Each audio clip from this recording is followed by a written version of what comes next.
This is Maryland Morning on WYPR. I'm Sheila Cast. However one assesses the cost of the war, it includes the physical and psychological burdens many veterans have brought home with them. One approach to addressing those is Paws for Purple Hearts. That's PAWS, service dogs trained for up to 2 years to assist a veteran with wounds to body or psyche. Lieutenant Colonel Jeffery Camp, a 30-year National Guardsman who has served in Iraq and Afghanistan, is executive director of Paws for Purple Hearts.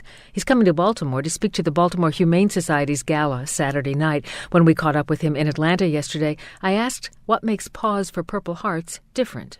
Paws for Purple Hearts is a very unique organization in that we help out the service members who have returned to train the animals that can go to other service members as well as ones that they may also accept themselves. So we're a little different from most programs where there's training of the animals is done by others and then presented to service members. We actually use the training of the service animals as therapy for soldiers or service members and with PTSD. Many of us have had no experience with service dogs. Tell me what they can do for a veteran who is injured either physically or emotionally. As far as for mobility, the animals can help by pulling a wheelchair, for instance. They can also brace for a service member who needs to have a way to stand up. They can remove your socks. They can turn the light on and off if you'd like. They can tug open a refrigerator or a door. From a psychological standpoint, these dogs are the most caring, compassionate beings I've ever met. They understand the bond that they have with their servicemen and women. The dog becomes acutely aware of the surroundings and of the emotions of the service member. Is always there to reassure them that everything's okay. And I've seen firsthand where having nightmares where one of these wonderful dogs will jump up on the bed and nuzzle you and wake you up and basically let you know that you're in the real world, that you're safe and that they're there for you. And to be that constant companion who doesn't ask about their experiences while they've been in a theater of war. So many of our service people are coming home from Iraq and Afghanistan with both the psychological and physical injuries that you're talking about.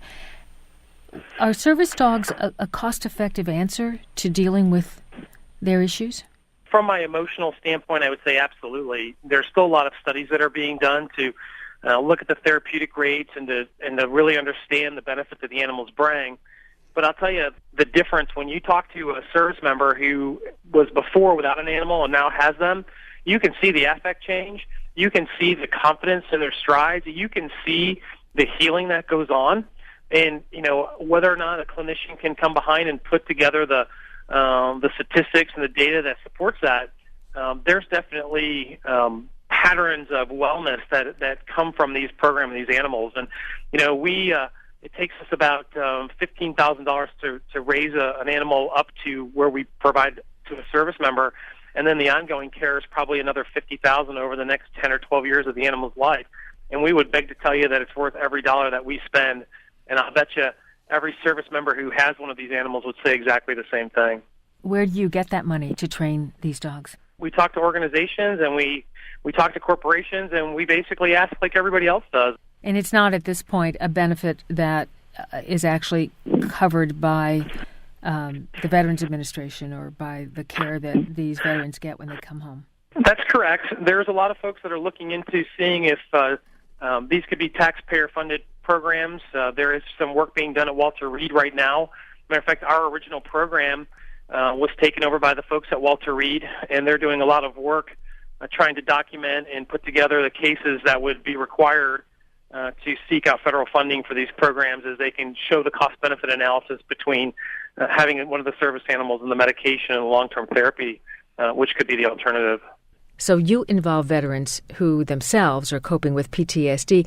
Tell me what it means to them to do the training, and tell me what it's like for them then to give this dog to another veteran. A lot of times at first they don't really want anything to do with the animals. They're a little afraid. They don't want the pain of losing an animal. But over time, there's just no denying, as they become more and more involved with the animals, how it changes their personalities. And then how they start to see that they can give to other folks. And it's amazing. You'll talk to someone who you may think is one of the most extreme cases of PTSD, who over time trains an animal and then starts to realize that maybe there's people that are worse off than they are.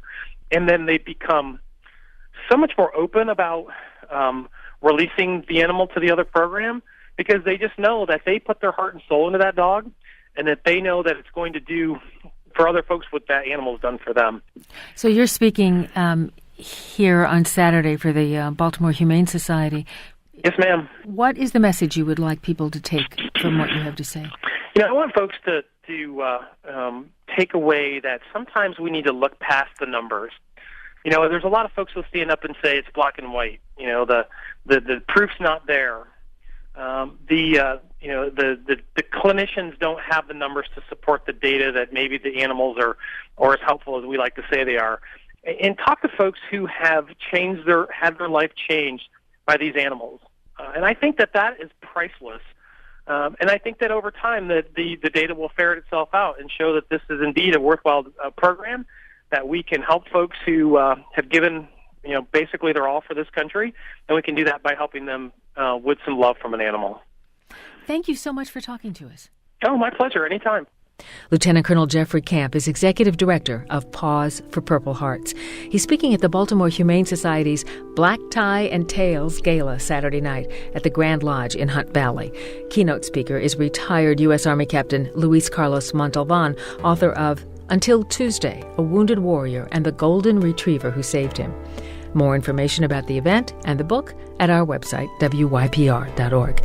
I'm Sheila Cast. Ahead on Maryland Morning, finding humor in, of all things, a cancer diagnosis. Stay tuned for that.